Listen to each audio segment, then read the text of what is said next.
자, 오늘 나눈 말씀은요. 마가복음 12장 35절에서 37절 말씀입니다. 제가 먼저 읽어드리겠습니다.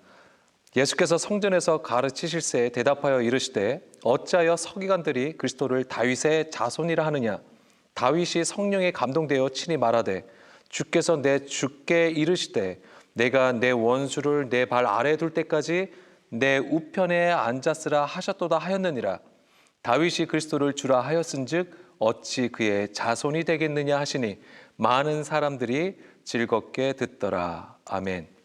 그리스도 메시아가 다윗의 자손으로 온다는 말씀이 됩니다. 우리는 이미 예수님이 그리스도이시고 메시아라는 것을 잘 알고 있습니다. 그러나 유대인들은 예수님을 메시아로 여기지를 않습니다. 현재도 예수님에 대해서 엄청난 거부감을 가지고 있지요. 이것은 이스라엘의 역사와 밀접하게 관련되어 있는 부분이기도 합니다. 오늘 본문을 보면은 서기관들이 생각하는 메시아 그리고 예수님이 말씀하신 메시아는 서로 다르다는 것을 우리에게 보여줍니다. 오늘 말씀의 요지는 시편 110편을 인용해서 말씀하신 것인데요. 다윗이 메시아를 주라고 불렀는데 서기관들은 어찌하여 그 메시아를 다윗의 자손이라고 할 수 있느냐라고 하신 겁니다. 예수님은 성경에서 가르쳐주고 있는 메시아를 어떻게 봐야 되는지에 대해서 말씀해 주시게 됩니다. 구약에서는 메시아가 오심을 다윗의 가문과 연결해서 기록하고 있는데요. 대표적인 말씀이 이사야 11장입니다. 이사야 11장 1절 보면 이새의 줄기에서 한 싹이 나며 그 뿌리에서 한 가지가 나서 결실할 것이요 라고 했습니다.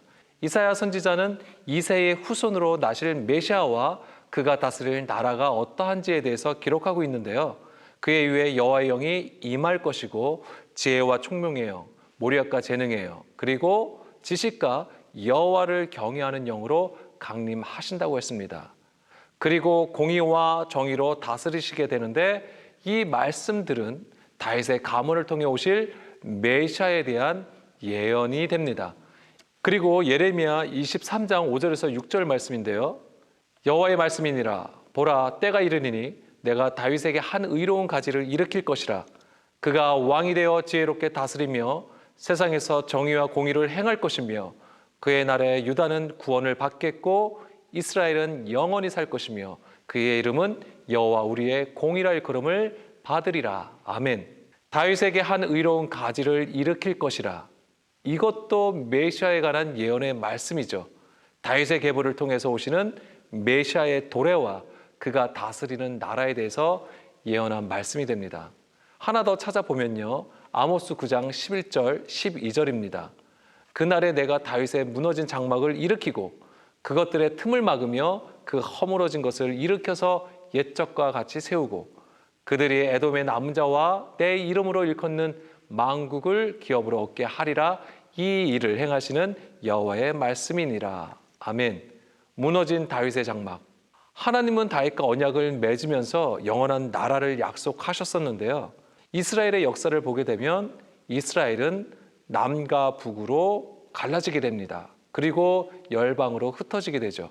이 무너진 다윗의 장막이 메시아를 통해서 회복될 것이라고 예언한 것입니다. 유대인들은 이런 말씀들을 들었을 것이고 또한 그러한 메시아를 기다리고 있었을 겁니다. 그런데 전통적인 유대인들은 그 메시아는 반드시 다윗의 가문을 통해서 오실 것이고 이스라엘에서 이방을 쫓아내고 다윗 왕국과 같은 강력한 이스라엘로 회복시키실 거라는 것을 굳게 믿고 소망했던 겁니다. 이것은 지금도 변함이 없습니다. 여전히 통곡의 벽에서 메시아 오기를 기도하고 있는 거죠. 이런 모습은 예수님을 따르는 제자들과 무리들에게도 마찬가지로 나타납니다. 마태복음 21장 9절입니다. 앞에서 가고 뒤에서 따르는 무리가 소리 높여 이르되 호산나 다윗의 자손이여 찬송하리로다. 주의 이름으로 오시는 이여 가장 높은 곳에서 호산나 하더라. 제자들과 무리들은 분명히 예수님이 메시아라는 것을 알았습니다. 갈릴리 지역에서 제자들을 부르실 때 그들은 그를 메시아로 따랐고 거기 있는 새 교훈으로 복음을 전파했고 모든 병든 자와 약한 자를 고치시는 놀라운 일들을 경험하였던 거죠.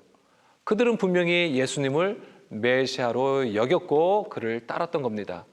구약의 말씀에서 예언한 메시아가 예수님이란 것을 확신했고 그들의 바람대로 예수님이 예루살렘으로 들어가실 때에 그들은 이제는 이스라엘이 곧 회복될 거라는 엄청난 기대감을 가졌던 겁니다. 그러나 이것은 제자들의 착각이었고 오해였던 겁니다. 예전에 예수님의 예루살렘 입성과 관련해서 예수님의 마음과 제자들의 마음이라는 제목으로 말씀을 나눈 적이 있습니다. 예수님은 하나님의 말씀에 순종하여 들어가시는 것으로 화목제물로 십자가에 죽으시기 위해서 들어가신 것이지요. 그러나 제자들은 하나님의 뜻을 깨닫지 못하였습니다. 예수님이 예루살렘으로 들어가실 때에 그들은 개선 행진하는 것과 같은 분위기로 예수님을 따랐던 겁니다. 예수님과 제자들은 똑같이 예루살렘으로 들어가는 것이지만 예수님은 하나님의 일을 나타내는 것이고 제자들은 사람의 일을 나타냈던 겁니다.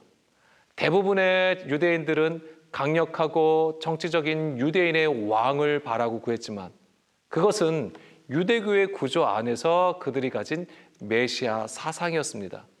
정치적인 왕의 등장을 고대하는 유대교의 가르침이 있었던 것이죠.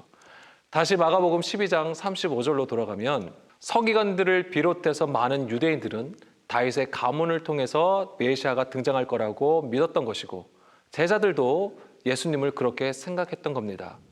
그들에게 있어서 메시아가 다윗의 가문에서 난다는 것은 매우 중요한 문제가 됩니다. 우리는 마태복음의 시작이 족보 형식으로 기록된 것이 그러한 것들을 보여준다라고 생각할 수 있습니다. 물론 그들에게는 이 족보가 굉장히 중요한 것입니다. 그러나 성경은 하나님의 감동으로 쓰여졌다는 것을 우리는 잊어서는 안 됩니다. 성령에 감동되어 쓰여진 이러한 표현도 하나님의 약속이 성취되는 것과 하나님의 일이 어떻게 이루어지는가를 우리에게 보여주는 것입니다. 마태복음 1장 1절을 보게 되면 예수 그리스도를 아브라함과 다윗의 자손으로 소개하고 있습니다. 마태복음의 시작은 예수 그리스도의 족보로 시작을 하는데요. 자, 이런 표현들은 너무나도 중요합니다. 왜냐하면 예수님이 바로 구약의 그 메시아라는 것을 증거하고 있기 때문입니다. 자, 그러면 우리가 한번 살펴볼게요. 아브라함의 자손이라는 것, 다윗의 자손이 왜 중요한지를 한번 살펴보겠습니다. 자, 이 말씀이 끝날 때쯤이면 지금 우리가 나눈 것들이 혈통으로나 육적으로나 사람의 뜻으로 난 것이 아니라 전적으로 하나님의 뜻을 세우시기 위한 하나님의 역사라는 것을 알게 될 것입니다. 하나님의 창조 이후에 사람은 하나님의 뜻을 떠나 범죄하는 모습을 보여줍니다. 그런 중에 하나님의 구원은 아브라함을 통해서 나타나게 되는데요. 창세기 12장 1절에서 3절입니다. 여호와께서 아브라함에게 이르시되 너는 너의 고향과 친척과 아버지의 집을 떠나 내가 내게 보여줄 땅으로 가라. 내가 너로 큰 민족을 이루고 내게 복을 주어 내 이름을 창대하게 하리니 너는 복이 될지라. 너를 축복하는 자에게는 내가 복을 내리고 너를 저주하는 자에게는 내가 저주하리니 땅의 모든 족속이 너로 말미암아 복을 얻을 것이니라 하신지라. 아멘. 하나님은 아브라함에게 너의 고향과 친척과 아버지의 집을 떠나라고 하십니다. 하나님께서 아브라함에게 보여주실 땅이 있다는 거죠. 하나님께서 약속하신 땅은 물리적으로 가나안 땅을 가리키지만 히브리서 11장 16절의 용어를 빌리자면 더 나은 본향이 되는 것입니다. 이것은 하늘에 있는 새 예루살렘을 가리키는 것이죠. 이것이 무엇이죠? 빛나고 깨끗한 세마포 옷으로 단장한 신부를 가리키는 겁니다. 바로 우리를 가리키는 것이죠. 좀 더 구체적으로 말씀을 드리면 어린 양의 피에 그 옷을 씻어 희게 된 자들을 가리키는 겁니다. 너의 고향과 친척과 아버지의 집을 떠나는 것이 무엇이죠? 바로 자기를 부인하고 자기 십자가를 지고 따르는 고난의 길이고요. 좁은 길을 가리키는 겁니다. 십자가를 지고 가는 거예요. 예수님을 따라가는 것이죠. 이것이. 그리고 창세기 13장 14절에서 16절에서도 아브라함이 롯과 헤어진 후에 하나님은 아브라함과의 약속을 다시 한번 언급해 주십니다. 특히 15절을 보면요. 보이는 땅을 내가 너와 내 자손에게 주리니 영원히 이루리라. 이 얘기가 그냥 그의 자손들이 번창해서 가나안 땅을 차지할 거라는 말씀이 아닙니다. 15절, 16절에 보면은 내 자손이 나오는데요. 이건 모두가 다 단수로 쓰였습니다. 이에 대해 바울은 갈라디아서 3장 16절에서 이 약속들은 아브라함과 그 자손에게 말씀하신 것인데 여럿을 가리켜 그 자손들이라 하지 아니하시고 오직 한 사람을 가리켜 내 자손이라 하였으니 곧 그리스도라. 그 자손이 여럿을 말하는 것이 아니라 오직 한 사람이라고 했습니다. 바로 그리스도를 가리킨다는 거죠. 족보상으로는 아브라함의 자손으로서의 예수님도 중요할 것입니다. 그렇지만 성경은 하나님이 아브라함에게 하신 약속의 성취가 오직 예수 그리스도를 통해서 이루어진다는 것을 강조하고 있는 겁니다. 하나님께서 아브라함에게 하신 약속은 갈라디아서 3장 14절로 보면 믿음으로 말미암은 성령의 약속이라는 거죠. 그리스도의 그 믿음을 통해서 우리 안에서 이루어지는 하나님의 나라를 가리키는 겁니다. 이것이 어떻게 이루어지죠? 예수님이 십자가에 죽으심으로써 그 진리의 영을 머리 둘 자들에게 위임하시는 거예요. 그러한 그림들을 우리가 가지고 있어야 되고요. 이해할 수 있어야 되는 겁니다. 자, 아브라함의 자손도 그렇고요. 자, 그렇다면 다윗의 자손은 어떤가요? 우리가 잘 알고 있듯이 다윗 언약과 관련되어 있습니다. 사무엘하 7장 8절에서 16절인데요. 시간상 12절부터 보게 되면 내 수완이 차서 내 조상들과 함께 누울 때에 내가 내 몸에서 날 내 씨를 내 뒤에 세워 그의 나라를 견고하게 하리라. 족보로 보면 내 몸에서 날 내 씨는 누구인가요? 솔로몬입니다. 자, 그렇다면 그 솔로몬을 한번 볼게요. 그 솔로몬의 그 이름은 샬롬, 샬람에서 온 것인데요. 안전하다, 평안하다, 완성하다라는 뜻을 가집니다. 실제 하나님은 하나님의 집을 짓고 싶어하는 다윗의 마음을 잘 알았고요. 그의 아들 솔로몬을 통해서 성전을 짓게 하십니다.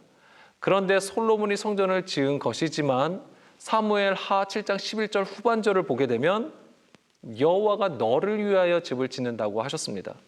자, 이것은 16절 내 집과 내 나라가 내 앞에서 영원히 보존되고 내 왕위가 영원히 견고하게 하신다라는 약속으로 세워지게 됩니다.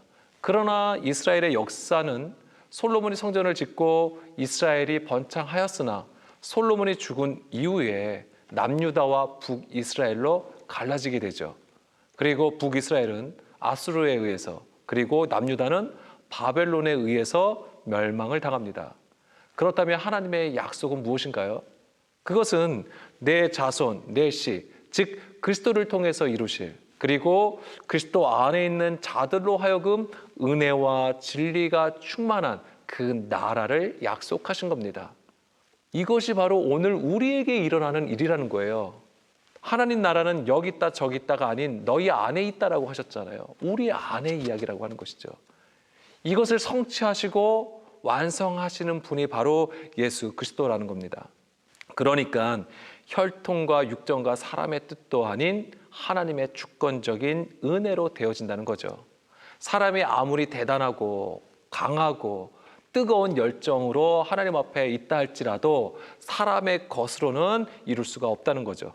오직 하나님의 그 말씀을 따라 그에게 약속을 이루실 그 메시아만이 그 그리스도만이 은혜와 진리의 충만함으로 이루신다는 겁니다. 자, 오늘 본문 말씀에 인용된 시편 110편 1절 말씀을 보겠는데요. 여호와께서 내 주에게 말씀하시기를 내가 내 원수들로 내 발판이 되게 하기까지 너는 내 오른쪽에 앉아 있으라 하셨도다. 아멘.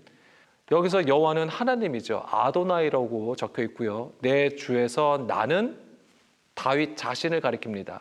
그리고 주는요 아돈이라는 히브리어가 쓰였는데요. 주권자, 주인이라는 뜻입니다. 바로 메시아를 가리키는 것이죠. 혈통으로 보면 다윗은 내 주보다 뒤에 있는데 어떻게 후손을 보고 나의 주, 나의 하나님, 나의 주인이라고 할 수 있느냐라고 되묻는 것입니다. 하나님의 뜻은 사람의 혈통으로 되어지는 것이 아니라 하나님의 언약으로 말씀이 육신이 되어 우리 가운데 거하시는 예수 그리스도를 통해서 성취되는 것을 말씀하신 것입니다. 그래서 마태복음 1장 18절에서 그리스도의 나심도 사람으로 되어진 것이 아니라 성령으로 잉태된 것이 나타났다라고 했습니다. 이것은 능하지 못하심이 없는 하나님의 능력이 됩니다. 물론 이것은 너무나도 놀라운 사건이죠.